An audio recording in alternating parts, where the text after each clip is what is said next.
Raining Cats and Dogs, Part 1. While it's easy to see the literal in what appears to be obvious, it is the hidden from view we are oblivious to discern, and all one must do to the obvious is insert the lie, L-I. It is about shifting our perspectives into the prose se, for himself, herself, itself, an allegorical realm that peels back the apocalypse for the true revelations to be seen.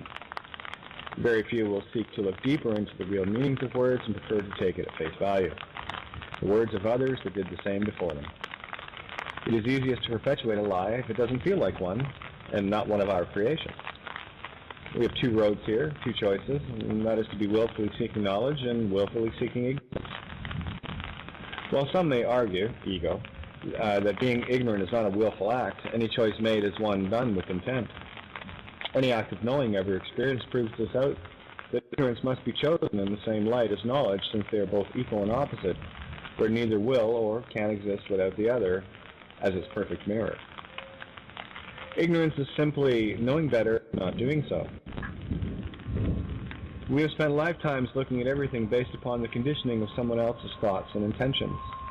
We have continuously allowed our own pure canvases we arrive in this realm with to be painted on by others. It has been quite truthfully said that the bigger the lie, the easier it is to convince others, and this has been played out on the grandest of scales. The intent of the lie always remains the same, and that is to divide and conquer, nothing more. As long as you can keep people polarized, you can keep them hating, fearful, and most importantly, controlled. It's quite an easy trick, but alas, this one-trick pony is exposed, and it is only up to us to choose the insanity of this world's creations, or decide that there is something a little saner to our tastes. Where was it? Yeah, the insanity of this place is easy to spot unless a planet filled with war, starvation, hate, lust, greed, murder, raping, etc. is to your liking. And if so, then you are a psychopath, pure and simple. What we are dealing with here as the illusion is simply an allegory of the greatest magnitude, if you can see it. The illusion is not that difficult to see, but one must shift positions 180 degrees to find its center. If the term "let's go shoot the bull" is to be taken literally, there would be a lot of angry farmers and a lot of dead bulls. If one was to accept everything literally, then this planet would be an even bigger mess than it is, with many spilling the beans, pissing their lives away, eating crows, roast pigeons on stools, etc. That is the true nature of the liter-all. When one begins to have eyes to see and ears to hear, this world becomes a vastly larger panorama and a lot less Homer Simpson-led. There is great responsibility in truth, and why so few will ever seek it out on any grand scale. It is much easier to ignore the root of ignorance than it is to know and be responsible for that knowing. In a world adrift in ignorance, the ones that seek truth are the standouts in the crowd, where not being with the in-crowd of ignorance is cool. Gratefully, the day of the ignoramus is over, and the light of truth is blinding the fools and thieves of this realm. It has been raining cats and dogs for too long. Allegorically, cats have been seen as feminine and dogs as masculine, and likely why men love their pussies doggy style. Cats have always been perceived as the divine feminine, and the dog as the faithful masculine protector regardless of the gender of either creation. One sees the patriarchal rulership of Rome as merely being a transplant of the pharaohs of Egypt, which they are. The allegorical fear of cats the ancient Egyptians had for cats falls nicely into view. All the clues are there if we take a second look at everything. Literally looking at everything will have you seeing only half of what is being shown, at the very least. Of course, some things are much easier to discern as allegories or metaphors, and I refer to them as kindergarten starter kits. The previously mentioned allegories are of this nature and very easy to see. An allegory is simply an analogy or a comparison put in a story or dark saying form, so that regardless of the language or the time it is used, the meaning remains untarnished with perpetual change. Shakespearean terms like biting one's thumb and then spitting afterwards is an old reference way of saying to suck the thumb biter's cock. I prefer to use intent allegories to get the point driven home. You will find this reference in Romeo and Juliet in the first act. A rose by any other name is still a rose eloquently means that no matter how many coats of paint you put on a piece of dog shit, means it is still a piece of dog shit. The title of this essay means that duality of this realm has been conquering us for too long, where one aspect of creation is made to fear and be controlled by another aspect. In this case, the divine masculine, the prodigal son, has been trying to control creation itself and has been redirecting our free will in ignorance, consent, and choice. This is where the line, "and God created man in our image," leaves a great many questions, as in, who is the our and who is the God? Alas, all the world's a stage, and the play we're in is all allegorical, and is the literal shadow of creation on the other side of the looking glass, Alice. Everything you see, read, and experience is that reflection, but many have been taught to look away and miss the less than obvious. The road back, however, is getting clearer by the instant. In each aspect of our physical being, be it perceived female or male, we are complete, although convinced that we are separate from the other. We have been told and controlled into this perceived division most carefully, where our very energetic essence has been split in two and polarized. The truth is, we are both magnetic and electric, when one finally grasps the notion that all things are just energy, nothing more and nothing less. The magnetic void of creation is the divine feminine, and the electric intent of creating is the masculine drive. This has been portrayed in countless ways and is everywhere, whether it's the phallic penis of the obelisk or the Vesca Pisces it stands in. As an example of some some word or sigil trickery, the word stir or star is referencing the divine feminine. What did you think Star Wars was about anyway? Inasmuch as the star is also the sun, what part of being both male and female energies did you miss? This whole realm is about controlling the divine feminine void of creation by a male energy gone way out of balance, and religion was the grand lie of them all. Why are people shocked when priests, ministers, and rabbis are shown to be mutilators and rapists of young male children? That's not to say that girls aren't treated the same, just that there is a preference to defile, or D-phi-L. You can see Delphi in there as well. D-phi-L, the male. Yes, every word matters, and every word is a clue, some more than others only. The medical profession and religion will tell you all kinds of lies to convince parents to circumcise male children and point to the trap of the literal physical nonsense, but they won't tell you that the removal of the foreskin is the physical aspect of the male that is the inner and outer labia and the symbolic allegory of the divine feminine being removed.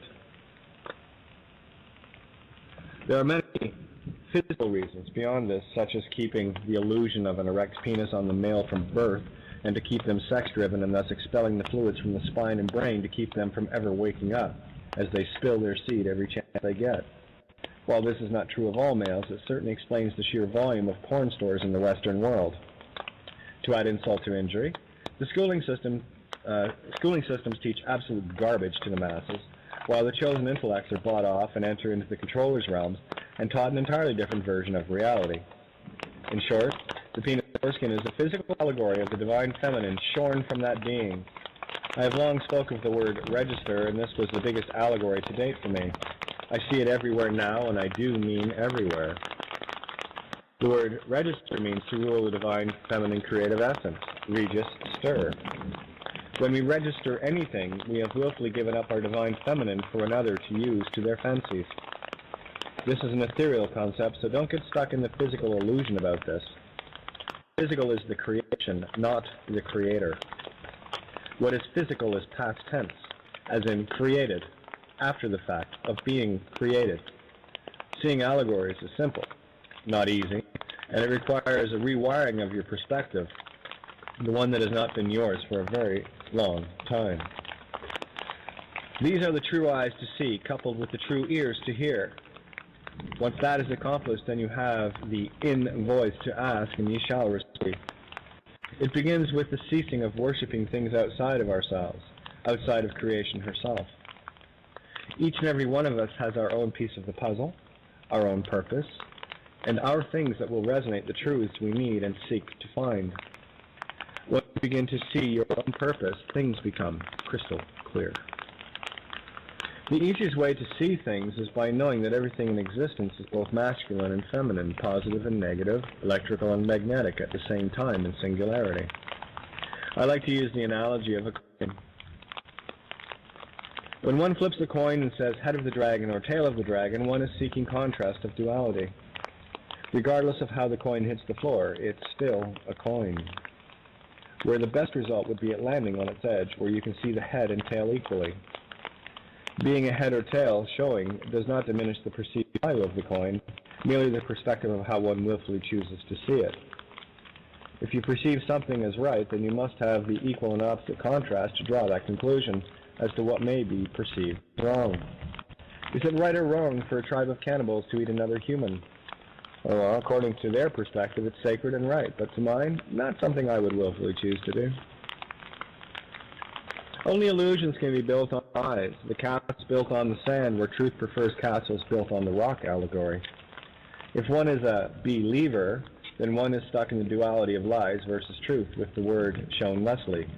Be, lie, ver, where ver is the root of verily or truthfully. So when one is a believer, there is the choice cast in the doubts of the definition of the word itself. I would prefer to know something versus believe anything. My experience in this reality is the only thing I can truly know, where all else outside of self is open to interpretation only.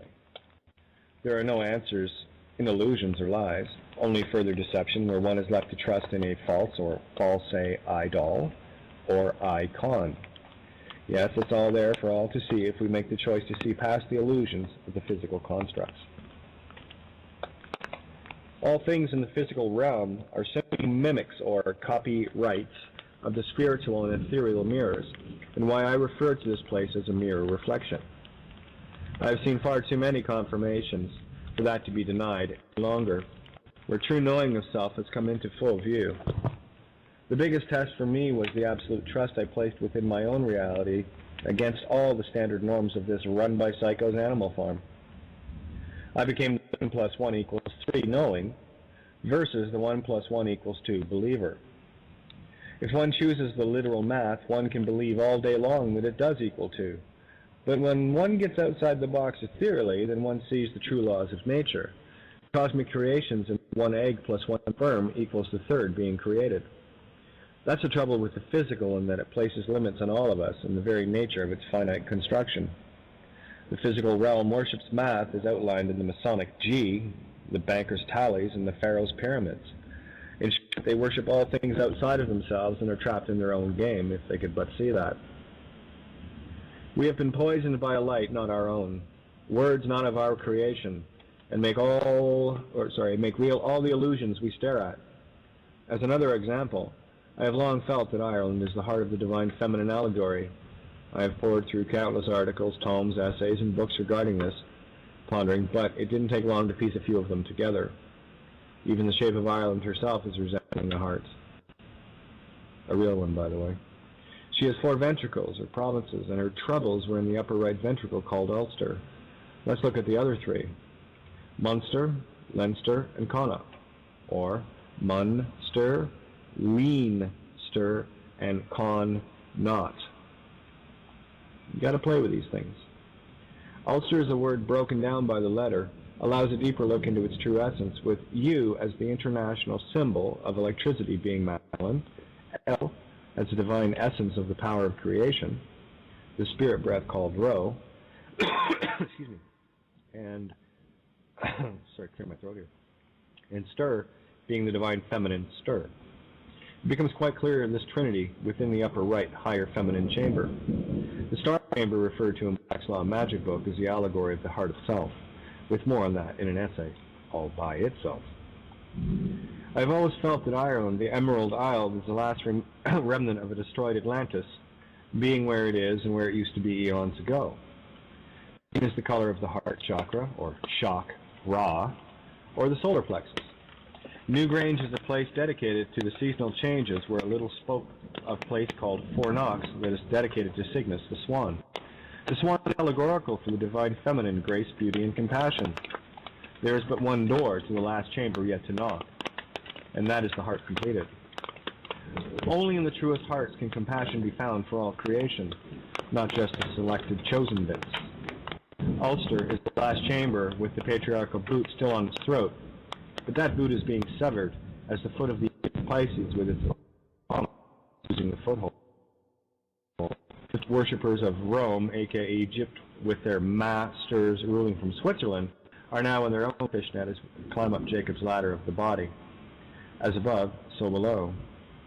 The age of Aquarius is all about knowing, far removed from the former epoch of believing in Pisces.